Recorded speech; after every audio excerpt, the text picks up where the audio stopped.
In today's lecture, we will discuss about the general characteristics of Basidiomycetes as we have discussed previously during the classification of the fungi, that in the higher fungi or in the septate fungi, second type of septate fungi is the Basidiomycetes. So in today's lecture we will discuss about its general characteristics and then about its life cycle. First of all, if we talk about general characteristic, that they mostly reside in the terrestrial areas and they mostly grow near the surfaces of dead and decaying trees.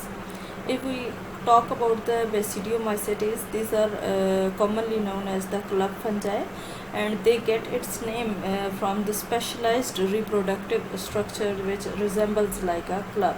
So these spore-bearing structures, the spore-bearing structure within these club fungi or within these Basidiomycetes is called the basidium, and that's why this division or this group is known as the Basidiomycetes, because of the specialized types of the spores, basidia, which are present within this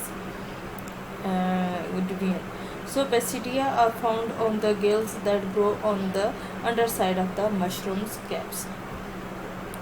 These are, as we have discussed, that these are also septate and joint hyphae, and the cell wall in this is also made up of chitin or beta glucans. If we discuss about the life cycle of the Basidiomycetes, that Basidiomycetes basically undergoes what is probably the most elaborate life cycle of all types of fungi.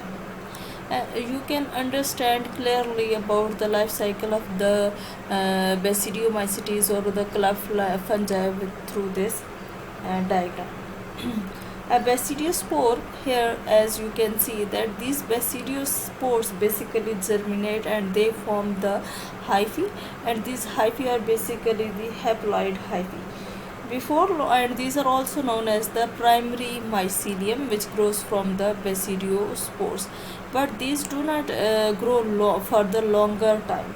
Before long, the mycelia of different mating types, as you can see the here, we can also name these different types of these different mating types as -n mating type or positive n mating type. These becomes together and they form the secondary mycelium. Secondary mycelium grow in the soil for years, reaching to an enormous soil size.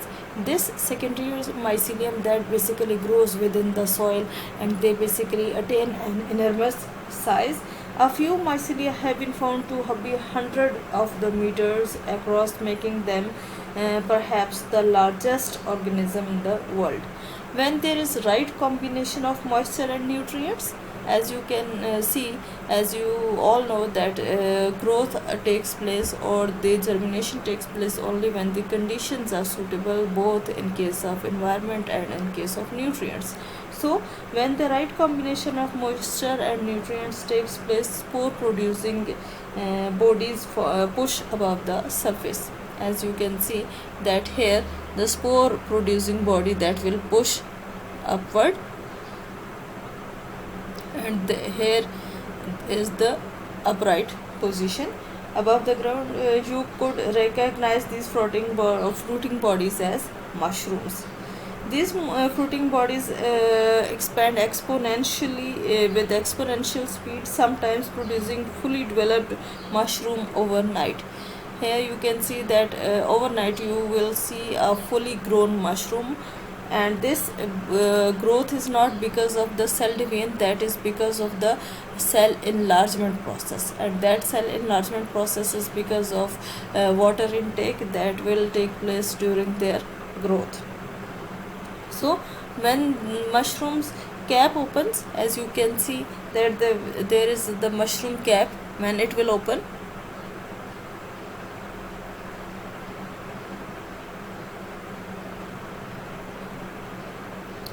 it exposes hundreds of gills on the underside. As you can see that there are the hundreds of gills here.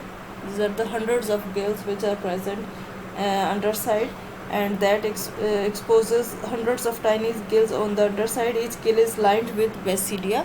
Here in this gill, every gill is lined with basidia, and the two nuclei in each basidium fuse to form a diploid zygote cell, which then undergoes meiosis. Here, within this fruiting body, or within this gills, there is the fertilization process of fertilization. These two basidias will fuse together and they will form a zygote.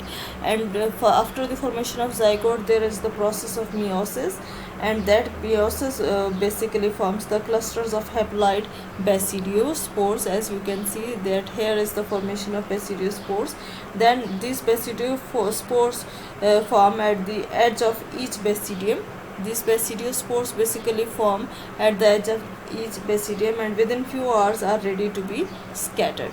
And when these mushrooms are truly amazing reproductive structure, a single mushroom can produce billions of spores, and giant puffballs can produce trillions of spores in within no time. So this is all about the life cycle of the Basidiomycetes.